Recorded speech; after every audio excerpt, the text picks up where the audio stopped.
Бул Өрүкзар кубогу 7 жылдан бери жыл сайын өткөрүлүп, Баткен районунун тургундарынын башын бириктирип, ынтымакка жарчы болуп келет. Оюн өлкө борборунан эң алыста турган жана жаз келгени чыр-чатак күчөп кетчү Баткен дубанындагы чек аралаш аймактын жаштарына жакшы маанай тартуулап, алардын спортко болгон мамилесин арттыруу максатында уюштурулган.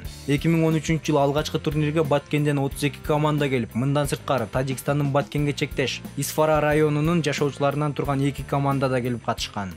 2013 жылы Кыргыз-Тажик чек арасында бир топ баягы жагымсыз көрүнүштөр, жагдайлар болгондон кийин ошо элди бир ынтымакка чакыруу максатында биз ошол Өрүкзар турнирин уюштурганбыз. Ошо жаштарды чакырып, ошол эле Тажикстандын 1-2 айылдардан дагы командалар чакырып, ушундай команда эмени турнирди уюштурганбыз. Бул оюн жөн эле спорттук иш-чаралардын бири эмес, анткени ден соолукту чыңдоо же жаштарды спортко тартуудан сырткары да бийик максаттарды көздөйт. Алар жергиликтүү элдин башын бириктирүү жана чек ара аймагындагы эки өлкөнүн ортосундагы ынтымакты бекемдөө болуп эсептелет. Жылдан жылга балдардын өзүнчө мастерствосу өсүп атат, командалар көбөйүп атат. Быйыл ана айтып кеткендей, биздин Баткен облусунда, Баткен районунда кошуна тажик эли менен бир аз түшүнбөстүк болуп, бир инцидент чыкты.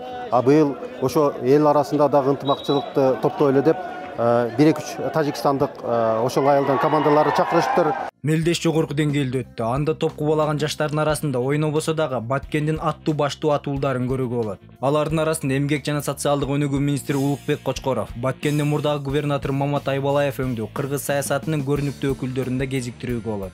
Мына мини футболдун бүгүнкү күндө болуп жаткан оюндардын абдан пайдасы жакты. Биз Көк Бооруда, Баткен облусунда абдан кызыктуу оюнда тажиктер менен мурда Советтер Союзу убагында тажиктер менен бирге болот эле. Азыр энди өзүнчө бөлүнүп калганыбыздан кийин оюн. Ошондуктан спорт оюндардын пайдасы биздин элибиз үчүн, өзгөчө жаштар үчүн өтө чоң.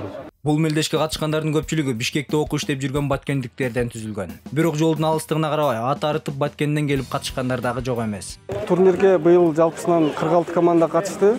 Анын ичинен 10 команда Баткендин өзүнөн келип катышып берди. Андан сырткары оюнчулар, көрүүчүлөр Баткенден башка командаларга катышып ойноо беришти.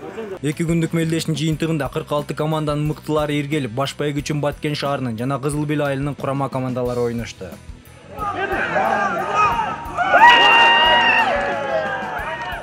15 мүнөттүк 2 бөлүктөн турган оюндун жыйынтыгында Кызыл Бел айылынын командасы жеңишке жетти.